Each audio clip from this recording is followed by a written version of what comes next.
Jadi baik, perkenalkan nama saya Intan Saratara Panjang. Di sini kami akan mempresentasikan tentang target costing. Berbicara tentang target costing, pertama kita harus ketahui adalah definisi informasi akuntansi manajemen. Setiap badan usaha mempunyai tujuan dan sasaran yang ingin dicapai. Untuk mengetahui apakah tujuan dan sasaran tersebut telah dicapai, seorang manajer membutuhkan informasi. Informasi yang dibutuhkan terdiri dari data yang telah dikumpulkan, diproses, atau dengan kata lain, data tersebut telah digunakan untuk menghasilkan informasi yang mempunyai tujuan, alasan tertentu, atau sebagai dasar membuat perkiraan atau pengambilan keputusan. Bodnar dan Hopwood menyebutkan bahwa informasi akuntansi dapat bermanfaat bagi pengambilan keputusan jika informasi tersebut akurat, tepat, tersedia dengan cepat, sesuai kebutuhan, dan relevan. Jadi, informasi akuntansi manajemen dibutuhkan oleh manajemen berbagai jenjang organisasi untuk menyusun rancangan aktivitas perusahaan di masa yang akan datang. Meskipun informasi akuntansi manajemen hanya merupakan sebagian kecil dari laporan-laporan yang akan diterima oleh manajer secara manajerial terhadap 3 keputusan pokok yang dapat dibantu oleh informasi akuntansi manajemen, yaitu yang pertama adalah cost accumulation dan product costing. Keputusan yang dihadapi perusahaan mengenai besarnya biaya dalam penetapan harga membutuhkan informasi akuntansi manajemen. Informasi yang digunakan adalah full accounting information, yaitu unit produksi, unit labor hours, dan mesin hours, dan direct material. Perusahaan terlebih dahulu menetapkan biaya dalam menentukan harga dengan cara menghitung biaya produk dan menambah laba yang diinginkan. Yang kedua adalah managerial decision making. Informasi akuntansi manajemen dibutuhkan dalam pengambilan keputusan yang dihadapi perusahaan dalam menetapkan hal-hal yang berkaitan dengan manajemen jangka pendek maupun jangka panjang. Informasi yang digunakan adalah relevant accounting. Informasi yang digunakan adalah relevant accounting, yaitu berupa perhitungan biaya relevan yang berbeda pada masing-masing alternatif. Penerapannya misalnya digunakan untuk keputusan membuat atau membeli komponen yang digunakan dalam produksi, keputusan meneruskan atau menghentikan suatu lini produksi, keputusan menjual atau memproses lebih lanjut, dan lainnya. Kondisi yang menjadi dasar pembuatan keputusan sebelumnya mungkin telah berubah dan akibat pendekatannya yang berbeda mungkin diperlukan. Yang ketiga, planning dan kontrol. Keputusan yang dihadapi oleh perusahaan dalam proses perencanaan dan pengendalian terhadap wewenang yang telah didelegasikan membutuhkan informasi akuntansi manajemen. Informasi yang digunakan adalah responsibility accounting, yaitu berupa keputusan investasi modal berkaitan dengan proses perencanaan, penetapan tujuan dan prioritas, pengaturan pendanaan, dan penggunaan kriteria tertentu untuk memilih aktivitas jangka panjang. Proses pengambilan keputusan investasi modal seringkali disebut penganggaran modal. Keputusan investasi yang buruk dapat menimbulkan kerugian yang besar. Baik, selanjutnya saya akan menjelaskan 2 poin. Poin yang pertama, saya akan menjelaskan tentang pengertian target costing, dan poin yang kedua, saya akan menjelaskan mengenai tujuan serta alasan mengapa kita menggunakan target costing. Yang pertama, saya akan menjelaskan pengertian target costing. Target costing itu sendiri merupakan metode perencanaan laba dan manajemen biaya yang difokuskan pada produk dengan mempertimbangkan proses manufaktur, sehingga target costing ini digunakan oleh perancang produk sebelum pengerjaan produk dan desain produk dilakukan untuk mencapai tujuan perbaikan usaha pada pengurangan biaya manufaktur produk di masa depan. Dari pengertian di atas, dapat kita simpulkan bahwa target costing merupakan alat yang memperhatikan dan memfasilitasi komunikasi antar anggota dari cross-functional team yang bertanggung jawab pada desain produk. Yang kedua, saya akan menjelaskan tujuan serta alasan mengapa kita menggunakan target costing. Yang pertama, tujuan. Tujuan target costing adalah untuk merancang biaya produk pada tahap perencanaan dan daripada mencoba mengurangi biaya pada tahap manufaktur. Yang kedua, alasan mengapa kita menggunakan target costing. Alasan di sini didukung oleh dua karakteristik, yaitu market dan cost atau pasar dan harga. Terdapat dua alasan mengapa kita menggunakan target costing. Yang pertama, pasar yang terdiri dari permintaan dan penawaran benar-benar menentukan harga dan perusahaan tidak mau mengetahui bahwa hal ini akan berbahaya. Untuk itu, antisipasi dari harga pasar dilakukan menggunakan target costing. Yang kedua, kebanyakan biaya dari produk itu ditentukan pada tahap desain, sehingga ketika produk sudah melewati tahap ini dan masuk pada proses produksi, tidak banyak hal yang dilakukan untuk mengurangi biaya-biaya yang signifikan. Oleh karena itu, dengan menggunakan target costing, biaya-biaya yang mungkin akan terjadi pada tahap manufaktur akan direncanakan atau dirancang pada saat perencanaan produk. Baik, perkenalkan, nama saya Yohanes Kase. Di sini saya akan menjelaskan tentang proses target costing. Proses target costing sendiri dibagi menjadi 7 proses, yaitu yang pertama menentukan keinginan dan harga sensitivitas konsumen. Yang kedua, merancangkan harga jual. Yang ketiga, target costing ditentukan dengan cara harga jual ditambah profit yang diinginkan. Yang keempat, tim pekerja dari berbagai area dan vendor yang terpercaya. Yang kelima, menentukan produk desain, menentukan prosedur manufaktur, menentukan bahan mentah yang dibutuhkan. Yang keenam, jika target cost sudah ditentukan, proses manufaktur dapat dimulai. Yang ketujuh atau yang terakhir adalah dijual. Selanjutnya adalah proses target costing, ada 4 langkah. Yang pertama, market driven costing. Yang kedua, produk level target costing. Yang ketiga, komponen level target costing. Dan yang keempat adalah chain target costing. Berikut ada alat target costing. Alat target costing ada A. Tear down analysis, yaitu proses mengevaluasi produk pesaing dalam meningkatkan produk. B. Value engineering. Value engineering ada 2 cara, yaitu yang pertama mengidentifikasi peningkatan desain produk, dan yang kedua menghapus fungsi yang dapat meningkatkan biaya. Yang C yaitu ada re-engineering. Re-engineering yaitu proses pendesainan kembali suatu rencana. Saya Angela Soanin 18-100-225. Di sini saya akan mempresentasikan materi tentang alat target costing. Alat untuk merancang target costing di sini dibagi menjadi 3 bagian. Yang pertama, tear down analysis atau analisis menurun. Tear down analysis atau analisis menurun di sini maksudnya proses untuk mengevaluasi produk pesaing dengan mengidentifikasi kesempatan dalam meningkatkan produk dengan cara mengambil bagian per bagian dari produk pesaing untuk mengidentifikasi fungsi dan desain produk serta untuk membuat kesimpulan tentang proses pembuatan produk tersebut. Yang kedua, value engineering atau nilai perekayasaan. Di sini maksudnya value engineering maksudnya melihat semua elemen produk termasuk dalam bahan mentah, proses manufaktur, tipe pekerjaan dan peralatan yang digunakan untuk proses produk tersebut serta keseimbangan antara pembelian dan komponen yang dihasilkan. Engineering dapat mencapai target costing dibagi menjadi dengan dua cara, yakni yang pertama dengan mengidentifikasi peningkatan desain produk atau bahkan produk baru yang dapat mencapai fungsinya dengan cara yang berbeda yang mengurangi komponen dan biaya manufaktur dan tidak mengorbankan fungsinya. Yang kedua, dengan menghapus fungsi yang dapat meningkatkan biaya dan mengkomplekskan produk, artinya menyederhanakan produk. Yang ketiga, re-engineering atau rekayasa ulang. Re-engineering di sini merupakan aktivitas mendesain kembali suatu rancangan atau keberadaan proses dan itu diarahkan oleh keinginan untuk memperbaiki biaya produk dan kualitas atribut. Penentuan biaya produksi dengan target costing.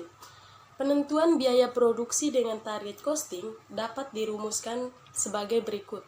Biaya produksi sama dengan harga jual dikurangi laba yang diinginkan perusahaan dari harga jual tersebut. Perkenalkan, nama saya Feridiana Jida Putri Sri Bein, NIM 18.100.214. Di sini saya akan menjelaskan mengenai biaya. Yang pertama, pengertian biaya. Biaya merupakan salah satu faktor penting yang dipertimbangkan oleh manajer perusahaan dalam pengambilan berbagai keputusan. Suatu sistem informasi akuntansi yang baik dapat membantu manajer perusahaan dalam menyediakan berbagai jenis data dan seiring dengan perkembangan dunia usaha, kebutuhan akan informasi, terutama informasi akuntansi biaya untuk pengambilan keputusan menjadi sangat penting, terutama untuk kepentingan perencanaan dan pengendalian.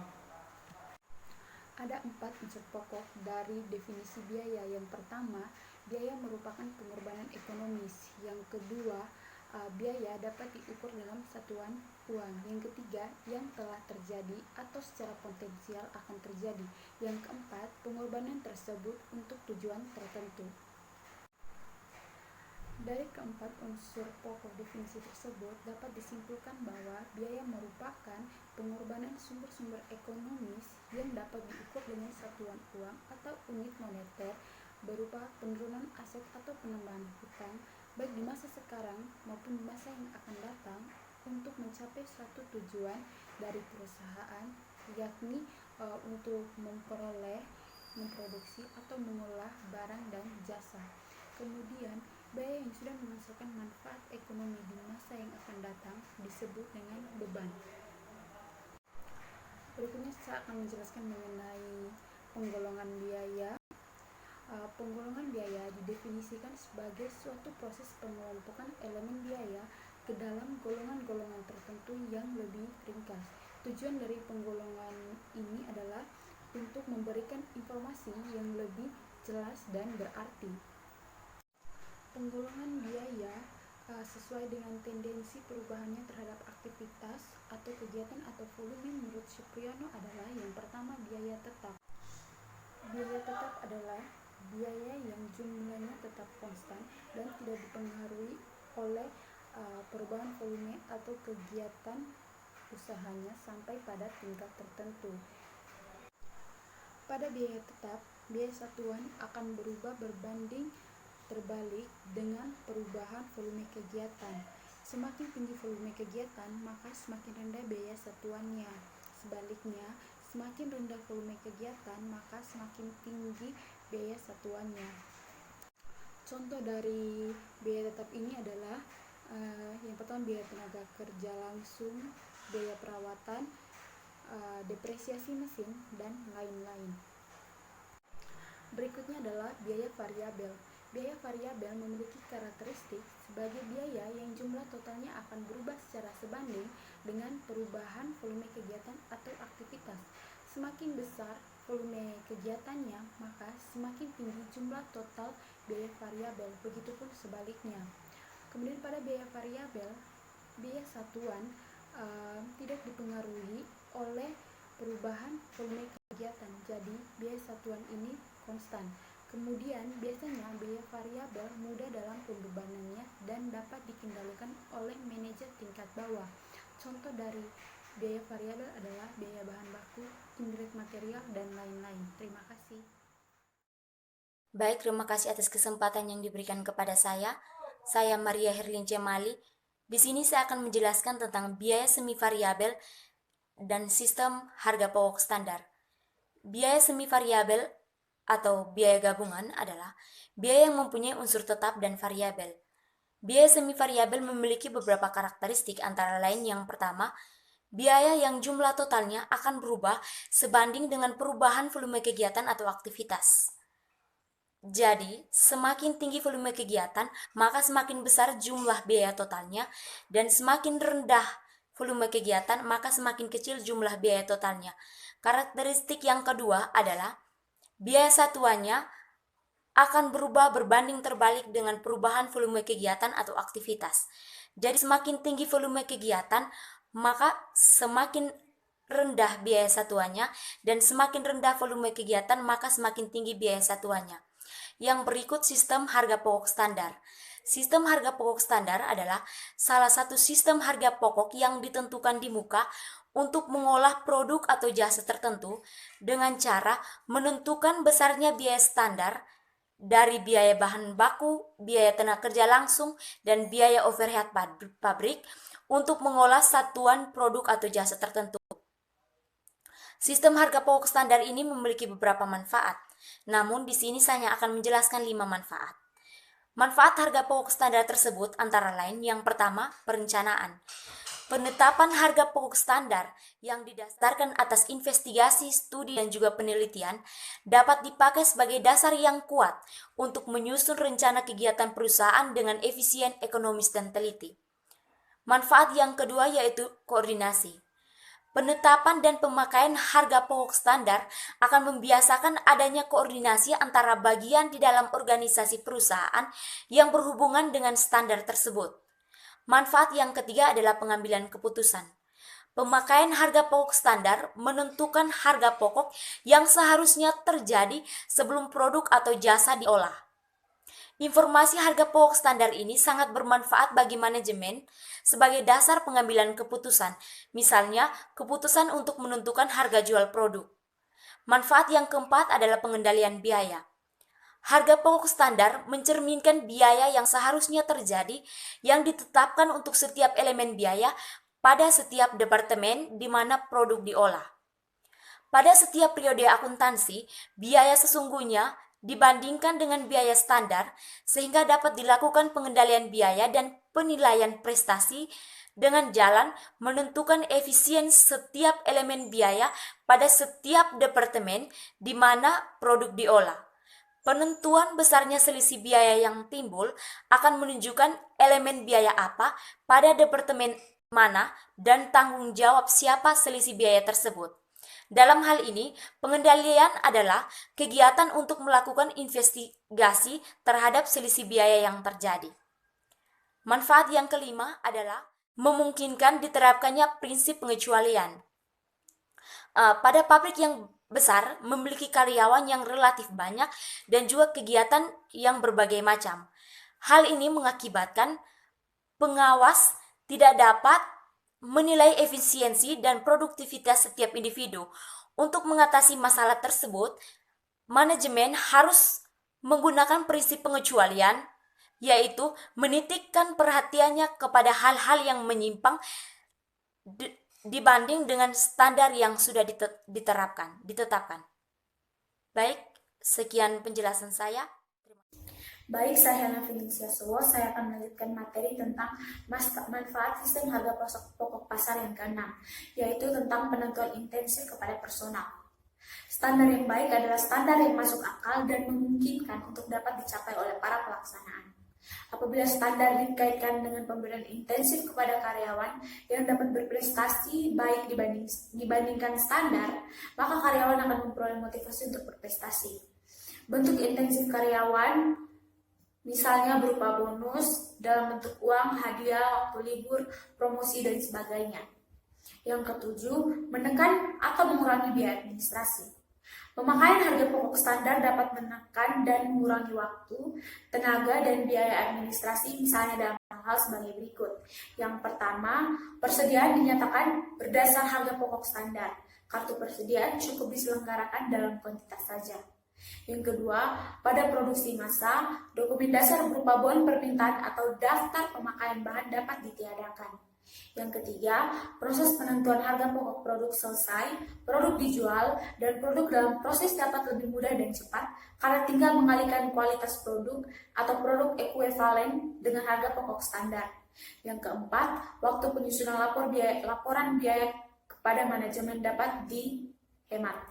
Yang kelima, waktu yang diperlukan oleh manajemen untuk mempelajari dan menginterpretasikan laporan biaya yang disajikan kepadanya dapat dihemat, karena laporan dibuat dalam bentuk perbandingan antara biaya standar dengan realisasinya dan menyajikan pula selisih yang timbul. Maka manajemen dapat menerapkan prinsip pengecualian. Yang keenam, waktu yang diperlukan untuk menyusun data anggaran biaya dapat dihemat dan dapat disusun anggaran yang lebih akurat. Baik, berikutnya saya akan menjelaskan tentang penentuan harga pokok standar. Salah satu faktor yang menentukan keberhasilan sistem harga pokok standar adalah tingkat reliabilitas, akurasi, dan keakseptabilan dari harga pokok standar yang ditetapkan. Oleh karena itu, pembahasan berikut akan dibahas tentang bagaimana menentukan harga pokok standar. Pertama, standar biaya bahan baku. Standar biaya bahan baku adalah biaya bahan baku yang seharusnya terjadi dalam pengolahan satu satuan produk. Dalam menentukan standar biaya bahan baku, untuk mengolah produk ditentukan oleh dua faktor. Yang pertama, standar kuantitas bahan baku, dan yang kedua, standar harga bahan baku. Sebelum dibahas kedua standar tersebut, dapat diketahui syarat-syarat yang ada dalam menyusun standar biaya bahan baku, yaitu yang pertama, diperlukan anggaran bahan baku yang akurat. Yang kedua, kewajaran pembelian rutin. Yang ketiga, pengawasan atas pengiriman bahan baku yang dibeli dan diangkat oleh pengangkut yang kapabel. Yang keempat, fasilitas penerimaan dan penyimpanan bahan baku yang memadai. Yang kelima, pengawasan terhadap sahnya bahan yang dipakai. Yang keenam, metode yang memadai untuk mengidentifikasikan dan mengawasi bahan baku di dalam proses. Yang ketujuh, kewajaran dan penyimpanan dalam pengiriman produk selesai. A. Penetapan standar kuantitas bahan baku. Standar kuantitas bahan baku adalah jumlah kuantitas bahan baku yang seharusnya dipakai di dalam pengolahan satu satuan produk tertentu. Dalam penetapan standar kuantitas bahan baku didasarkan atas yang pertama, spesifikasi kualitas bahan baku. Spesifikasi kualitas bahan baku mengharuskan ditetapkannya standar kualitas bahan baku yang dibeli agar standar kuantitas dapat ditetapkan dengan teliti dan untuk menilai bagian pembelian apakah dalam pembelian bahan baku juga memenuhi standar kualitas yang ditetapkan. 2. Spesifikasi produk yang dihasilkan yang dapat dianalisa dari gambar, cetakan biru atau rancangan ataupun produk. Yang ketiga, ukuran bahan baku setiap satuan. Yang keempat, spesifikasi teknis melalui penelitian kimia dan analisa mekanikal atau dengan tes run. Berikutnya, B. Penetapan standar harga bahan baku. Standar harga bahan baku adalah harga bahan baku persatuan yang seharusnya terjadi di dalam pembelian bahan baku. Untuk penentuannya dapat digunakan dasar tingkat harga ideal, normal, karena atau dasar seperti yang sudah dibahas pada standar tingkat harga. Di dalam menentukan standar harga bahan baku meliputi harga faktur bahan baku, dikurangi potongan pembelian bahan baku apabila ada ditambah biaya-biaya lainnya dalam rangka pengadaan bahan baku sampai siap dipakai dengan mempertimbangkan faktor kepraktisan dari perlakuannya. 2. Standar biaya tenaga kerja langsung. Standar biaya tenaga kerja langsung adalah biaya tenaga kerja langsung yang seharusnya terjadi dalam pengolahan satu satuan produk. Kondisi atau syarat-syarat yang harus ada di dalam menyusun standar biaya kerja langsung adalah 1. Tata letak pabrik, kondisi peralatan, tempat kerja, fasilitas transportasi telah distandarisasi pada keadaan atau tingkatan praktis. Yang kedua, terdapat pengawasan terhadap pengolahan bahan baku, baik dari segi kuantitas dan kualitas yang memadai, sampai dengan bahan diolah di pabrik. Yang ketiga, diselenggarakan sistem perencanaan, rute, dan juga kecepatan kerja. Yang keempat, disediakan instruksi kerja untuk karyawan dan diadakan training atau pengarahan kerja sebelum karyawan melaksanakan pekerjaan tersebut. Di dalam penetapan standar biaya tenaga kerja langsung ditentukan oleh dua faktor. Yang pertama, penetapan standar tarif upah langsung. Standar tarif upah langsung adalah tarif upah langsung yang seharusnya terjadi untuk setiap satuan pengupahan di dalam pengolahan produk tertentu. Tanggung jawab penyusunan standar tarif upah langsung terletak pada bagian akuntansi biaya, bagian produksi, dan bagian personalia.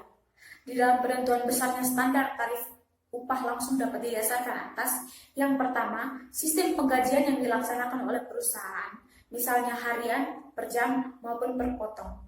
Yang kedua, perjanjian kerja kolektif yang diadakan oleh organisasi buruh atau karyawan dengan perusahaan. Yang ketiga, tarif upah langsung yang dibayar pada masa lalu disesuaikan dengan tingkat upah yang diharapkan akan terjadi pada periode penggunaan. Yang keempat, standar. Yang kelima, berdasar pasaran tenaga yang bersaing sesuai dengan kondisi dan tempat atau lokasi perusahaan. B. Penentuan standar jam atau waktu kerja langsung. Di dalam penetapan standar waktu kerja harus diperhatikan dua faktor penting, yaitu yang pertama, kegiatan apa yang dilaksanakan oleh tenaga kerja langsung. Yang kedua, berapa waktu yang seharusnya diserap untuk kegiatan atau setiap unit produk yang dikerjakan. Setelah kegiatan yang dilaksanakan diidentifikasikan, maka di dalam penentuan besarnya waktu standar dapat dilakukan atas 1. Studi gerak dan waktu. 2. Rata-rata prestasi masa lalu. 3. Tes runs. 4. Kegiatan. Yang pertama, studi gerak dan waktu. Studi ini dilaksanakan dengan menggunakan stopwatch untuk menentukan dasar dan mencatat waktu dan menggerakkan setiap kegiatan di dalam pengolahan produk. Yang kedua, rata-rata prestasi masa lalu. Penetapan waktu standar dengan dasar ini sederhana dan mudah, tetapi tidak ilmiah dan tidak teliti karena rata-rata prestasi masa lalu dapat mengandung pemborosan waktu.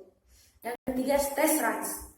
Tes runs dilakukan tanpa penelitian yang terinci seperti studi gerak dan waktu, tetapi dilakukan pengukuran pada saat pekerjaan berjalan. Dalam penentuan standar ini merupakan koordinasi antara standar bahan baku dan standar. Yang keempat, kegiatan. Kegiatan ini dimaksud adalah eliminasi di muka terhadap waktu yang diperlukan untuk melaksanakan kegiatan tertentu. Sekian dari saya, terima kasih. Perkenalkan, nama saya Maria Cimi Astari, NIM 18-100-222. Di sini saya akan melanjutkan penjelasan terkait dengan penentuan harga pokok standar. Jadi, penentuan harga pokok standar yang berikutnya adalah standar biaya overhead pabrik. Standar biaya overhead pabrik adalah biaya overhead pabrik yang seharusnya terjadi di dalam mengelola satu satuan produk. Langkah-langkah dalam penentuan standar biaya overhead pabrik tidak berbeda dengan langkah-langkah penentuan tarif biaya overhead pabrik.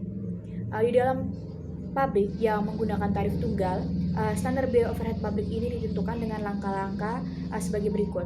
Langkah yang pertama yaitu penentuan anggaran biaya overhead pabrik. Awal periode disusun anggaran untuk setiap elemen biaya overhead pabrik yang digolongkan ke dalam biaya tetap dan biaya variabel dan lebih baik dalam bentuk anggaran fleksibel. Yang kedua yaitu penentuan dasar pembebanan dan tingkat kapasitas. Setelah anggaran biaya overhead pabrik ini disusun, maka untuk menghitung tarif standar perlu ditentukan dasar kapasitas dan tingkat kapasitas yang digunakan. Yang ketiga, perhitungan tarif standar biaya overhead pabrik. Tarif standar biaya overhead pabrik dihitung itu sebesar anggaran biaya overhead pabrik dibagi tingkat kapasitas yang dipakai. Untuk tujuan analisa, selain biaya overhead pabrik, maka tarif standar biaya overhead pabrik dihitung untuk tarif total, tarif tetap, dan tarif variabel.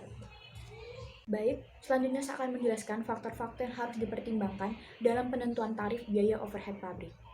Jadi, agar tarif biaya overhead pabrik dapat dipakai sebagai dasar pembebanan biaya yang adil dan teliti, serta untuk kepentingan lainnya dalam menentukan tarif harus dipertimbangkan beberapa faktor. Faktor-faktor itu antara lain yang pertama, pemilikan dasar pembebanan biaya overhead pabrik kepada produk.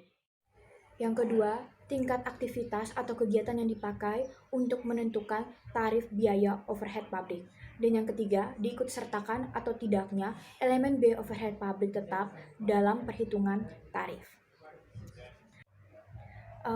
Dalam faktor ketiga ini dapat dipakai konsep penentuan harga pokok, yaitu yang pertama, metode harga pokok penuh atau diserap.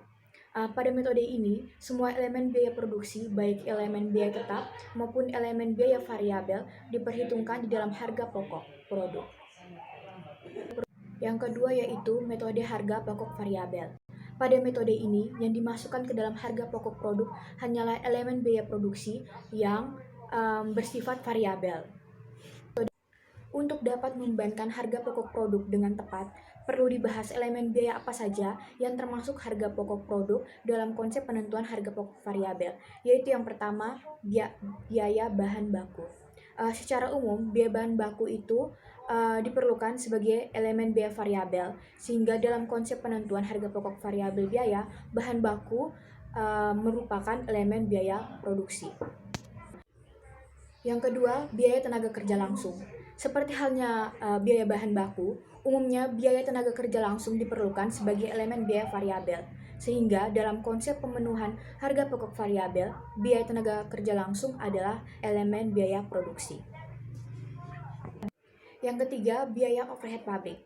Biaya overhead pabrik atas dasar tingkah lakunya atau variabilitasnya dapat dikelompokkan menjadi biaya overhead pabrik variabel. Dalam golongan ini meliputi semua elemen biaya overhead pabrik yang akan berubah secara proporsional dengan perubahan volume atau kegiatan perusahaan. Yang kedua, biaya overhead pabrik tetap. Dalam golongan ini meliputi semua elemen biaya overhead pabrik yang jumlah totalnya tetap konsisten, tidak terpengaruh oleh perubahan volume atau aktivitas sampai dengan tingkat tertentu. Poin selanjutnya dalam target costing yaitu cost analysis atau analisis biaya. Analisis biaya merupakan evaluasi ekstensif atas informasi biaya yang dihasilkan dari sistem akuntansi biaya atau perkiraan biaya. Walaupun konsep biaya relevan berbeda-beda untuk suatu keadaan dengan keadaan lainnya, tetapi ada beberapa hubungan umum yang ditemui. Tujuan daripada analisis biaya ini, yang pertama adalah untuk mengendalikan biaya, yang kedua untuk menentukan keputusan strategi harga, yang ketiga untuk merencanakan laba, dan yang keempat untuk menghitung laba atau rugi. Perkenalkan, nama saya Isfitrianti, NIM 18-100-215. Baik, selanjutnya saya akan membahas mengenai cost analysis. Analisis biaya merupakan evaluasi ekstensif atas informasi biaya yang dihasilkan dari sistem akuntansi biaya atau perkiraan biaya. Hubungan-hubungan biaya memainkan peran kunci dalam hampir semua keputusan manajerial. Dalam hal ini, diperkenalkan konsep-konsep biaya yang menunjukkan hubungan antara fungsi biaya dengan fungsi produksi dan menelaah beberapa hubungan jangka pendek dan jangka panjang. Walaupun konsep biaya relevan berbeda-beda untuk suatu keadaan dengan keadaan lainnya, tetapi ada beberapa hubungan yang umum ditemui analisis biaya tersebut. Yang pertama, biaya relevan biasanya didasarkan pada konsep penggunaan alternatif. Biaya relevan suatu sumber daya ditentukan oleh nilainya dalam penggunaan alternatif yang terbaik. Yang kedua, biaya relevan dari sebuah keputusan hanya mencakup biaya-biaya yang dipengaruhi oleh tindakan yang sedang dilakukan. Perusahaan dapat menggunakan analisis biaya, permintaan pasar, biaya pesaing, harga pesaing, dan kemungkinan reaksi pesaing sebagai dasar penetap harga. Perusahaan juga perlu membandingkan biayanya dengan pesaing, apakah biaya produksinya lebih rendah atau lebih tinggi, dan juga harga dan kualitas penawaran pesaing.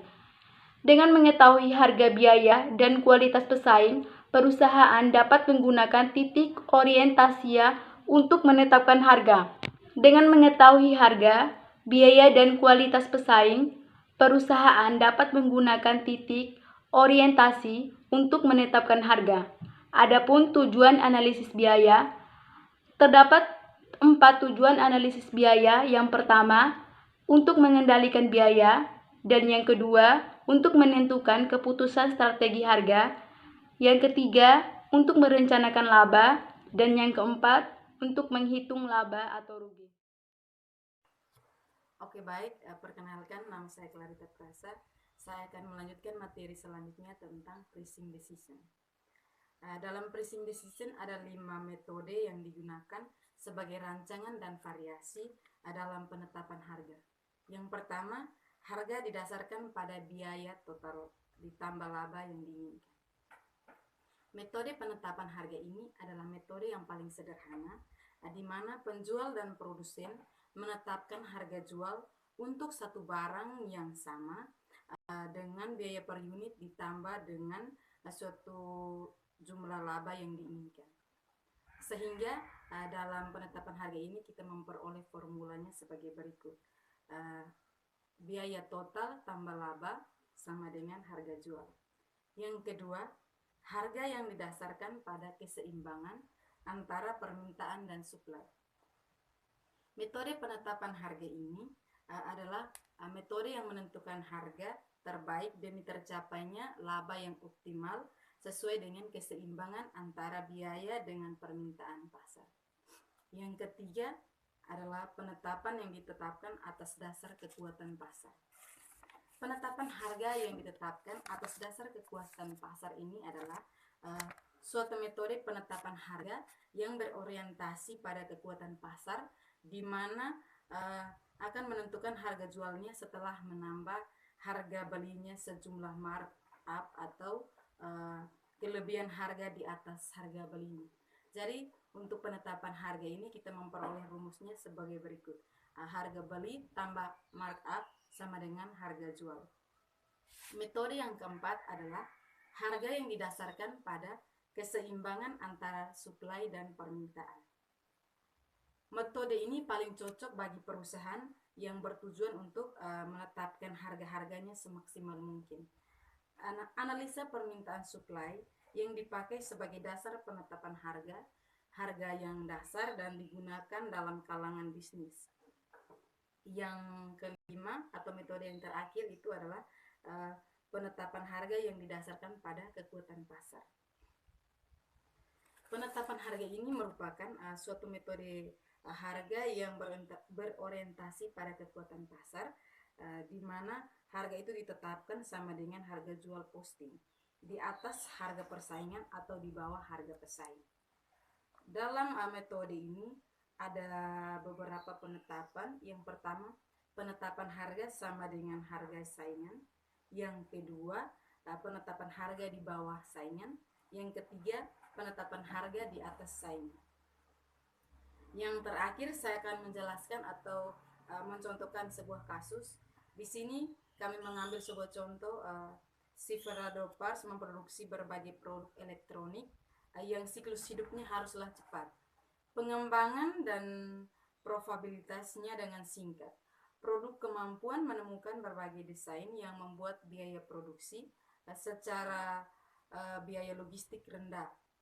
Baru-baru ini pihak manajemen keputusan desain bulan lalu sebuah proposal mengenai produk baru dipresentasikan antara 200 juta unit untuk 2 tahun. Harga jual yang diusulkan adalah 130 US dollar per unit.